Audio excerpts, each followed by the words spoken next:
Assalamualaikum, salam Malaysia Madani, Kanta 744 mendahului berita. Kita mulakan dengan rangkuman berita utama dalam segmen Esansih. Perincian dasar gaji progresif akan diumum pada Pembentangan Belanjawan 2024 Oktober nanti. Jelas Menteri Ekonomi, dasar tersebut telah dipersetujui di peringkat Kabinet, manakala pelaksanaannya pula dijangka pada April atau Mei tahun depan. Sektor mana yang perlu diberi keutamaan pula akan ditentukan setelah beberapa siri libat urus dilaksana, termasuk komitmen kewangan.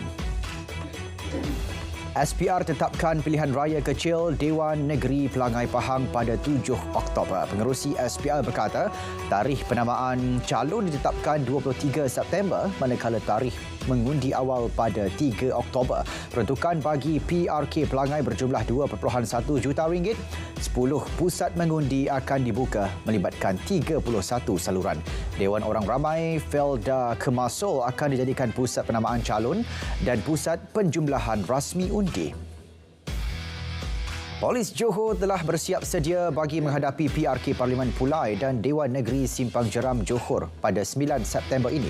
Ketua Polis Negara turut yakin proses PRK itu nanti akan berjalan lancar dengan kerjasama masyarakat terutama parti politik yang tidak memainkan isu sensitif terutama berkaitan 3R iaitu agama, raja dan kaum. Perdana Menteri umum peruntukan tambahan 30 juta ringgit bagi menaik taraf Jalan Raya Timur Barat yang menghubungkan Gerik Jeli. Dana itu sebagai tambahan kepada peruntukan selenggara jalan yang dianggar berjumlah sehingga 100 juta ringgit. Menurutnya ada banyak permohonan peruntukan selenggara jalan di seluruh negara dan ia akan dikaji dalam Belanjawan Madani kedua yang akan dibentangkan Oktober.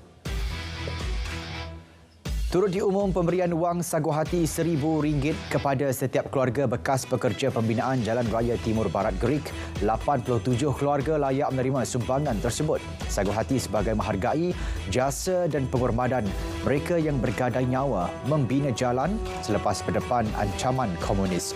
Bekas pekerja pembinaan laluan itu turut menerima memento kenangan yang disampaikan sendiri oleh Perdana Menteri. Kerja-kerja membaiki Jalan Raya Timur Barat laluan Gerik Jeli akan dimulakan secepat mungkin dengan dikendalikan syarikat konsesi. Menteri Kerja Raya berkata ia bukan sekadar menurap jalan namun turut akan membina semula beberapa laluan rosak. Mengulas mengenai tambahan lampu jalan berikutan kawasan terlalu gelap, beliau menjelaskan keperluan akan diteliti terlebih dahulu.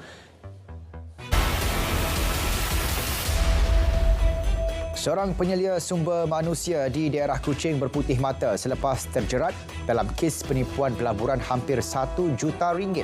Pesuruhjaya Polis Sarawak berkata lelaki lewat 40-an terbabit menerima pesanan menerusi WhatsApp dari nombor yang tidak dikenali memperkenalkan diri sebagai ejen pelaburan Bitcoin. Mangsa diberikan satu pautan telegram dan ID untuk memulakan pelaburan. Akabat terpedaya, mangsa telah membuat pemindahan wang RM980,000 secara berperingkat kepada 34 akaun bank berbeza.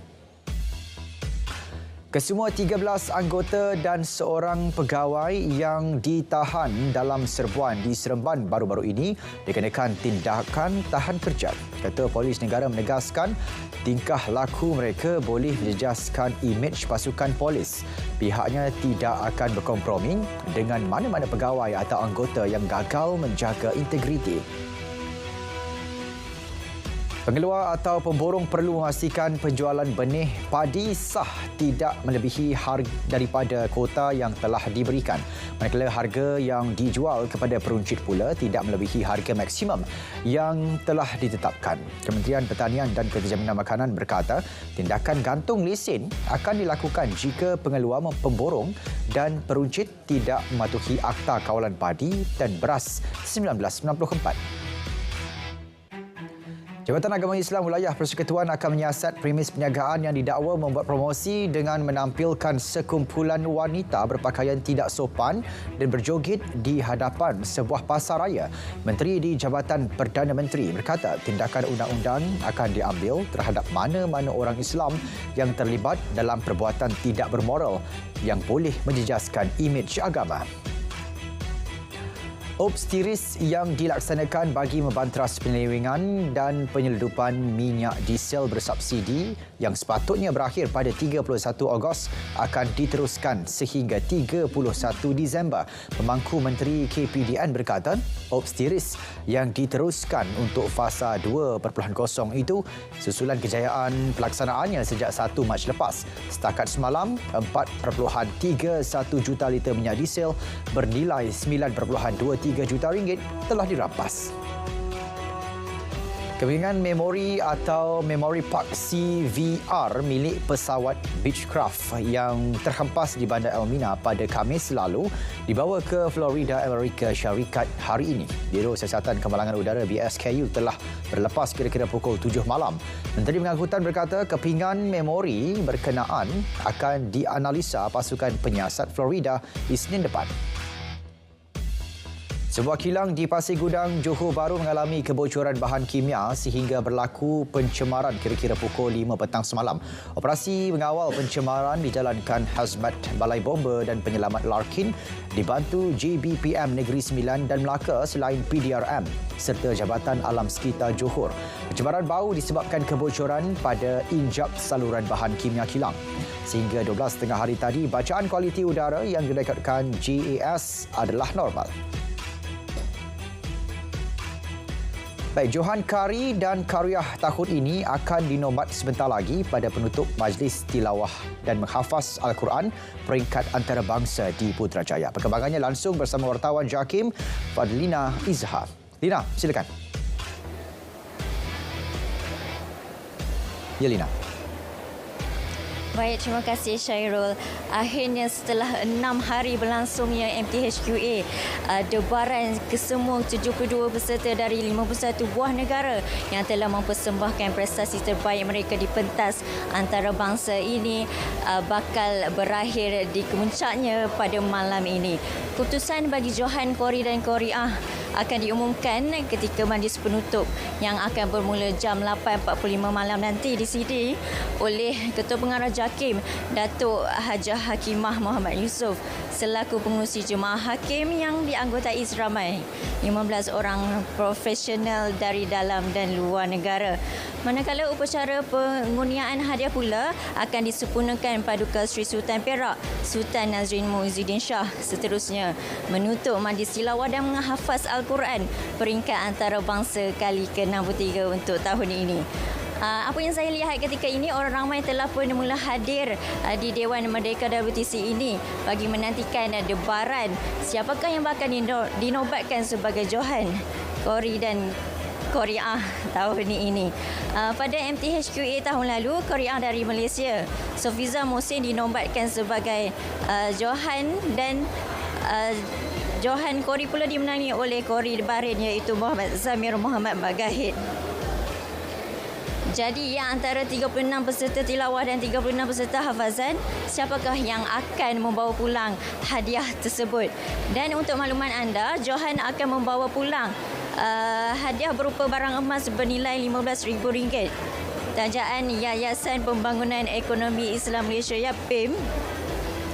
Wang tunai sebanyak RM40,000 sumbangan kerajaan Malaysia dan hadiah iringan serta sijil penghargaan. Dan saya kira setakat itu saja perkongsian saya dari Pusat Dagangan Putra Kuala Lumpur. Kita kembali ke studio. Assalamualaikum. Baik, terima kasih Lina di Putrajaya. Kita beralih ke perkembangan seterusnya. Pembangunan luar bandar dan kawasan perlaman akan terus diberikan perhatian. Perdana Menteri berkata ia melibatkan tumpuan penyediaan kemudahan asas, fasiliti dan beberapa kemudahan lain yang penting. Sementara itu, Perdana Menteri turut mengumum peruntukan RM400,000 menerusi Kementerian Pendidikan untuk bina bangunan baru, Sekolah Rendah Kebangsaan Sri Tanjung dan kerja naik taraf jalan kampung. Kementerian Pendidikan melaksanakan tindakan segera bagi memastikan proses pengajaran dan pembelajaran PDP serta pensaktiran dijalankan secara efektif.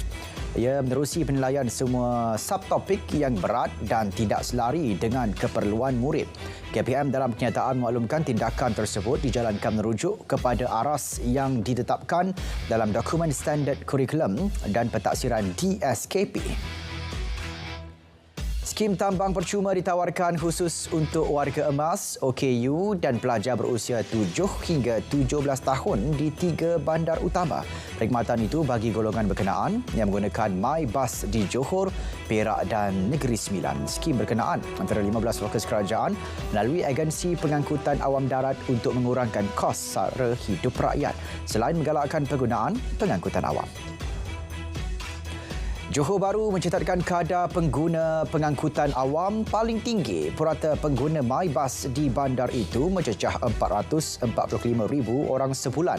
Satu lagi skim baru, skim kad konsesi tambang percuma yang diperkenal di Ipoh, Seremban dan Johor Bahru juga merekodkan kadar pengguna yang menggalakkan meskipun baru diperkenalkan pada pertengahan bulan ini.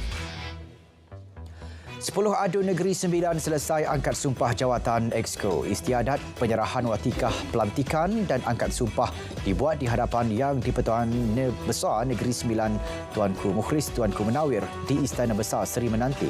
Ia dibarisi 6 muka baru dan 4 adun yang dilantik kembali ke jawatan itu. Gabungan PHBN membentuk kerajaan selepas mendapat 31 kerusi PRU DUN ke-15.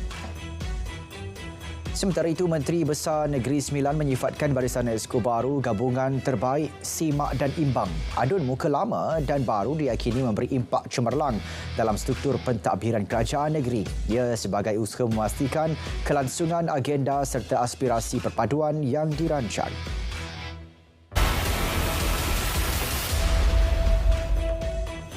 28% pekerja berkemahiran tinggi sektor ekonomi berjaya dilahirkan berbanding sasaran 35% menjelang 2030. Timbalan Menteri Sumber Manusia berkata 12 kementerian melalui TVET memberi bimbingan kepada belia tempatan untuk mengurangkan kebergantungan kepada buruh asing. Angka itu disumbang pelbagai industri. Beliau turut yakin 95% akan mendapat peluang pekerjaan dengan menyertai kemahiran TVET. Kesatuan Koperasi ASEAN ACO komited meningkatkan daya saing pasaran perniagaan produk dan perkhidmatan koperasi sebagai blok ekonomi terbesar dunia selepas China, India dan Amerika sehingga ke negara Kepulauan Pasifik. Justru ACO akan manfaatkan kerjasama ekonomi Asia Pasifik APEC dengan rakan sekutunya. Ia bagi memasarkan potensi produk koperasi berasaskan perkhidmatan ke seluruh rantau ASEAN yang memberi faedah kepada lebih 670 juta orang. PNB mengesahkan cadangan penggabungan UMW Holdings Berhad bersama Sime Darby Berhad. Sime Darby telah memeterai perjanjian pembelian saham bersyarat dengan PNB bagi memperoleh 61.2% pegangan dalam UMW Group. Ia membabitkan urus niaga berjumlah 3.57 bilion ringgit secara tunai. PNB memaklumkan penggabungan dua peneraju industri otomotif itu didorong pengukuhan kehadiran di pasaran tempatan dan serantau. Lembaga Pembangunan Langkawi LADA membelanjakan RM450,000 sehingga Ogos untuk tujuan tanggungjawab sosial korporat CSR. Pertukaran itu merangkumi pembangunan komuniti termasuk aspek pendidikan di Langkawi. Timbalan Ketua Pegawai Eksekutifnya berkata, sebagai peneraju Langkawi, pihaknya bertanggungjawab membangunkan modal insan dan ekonomi setempat.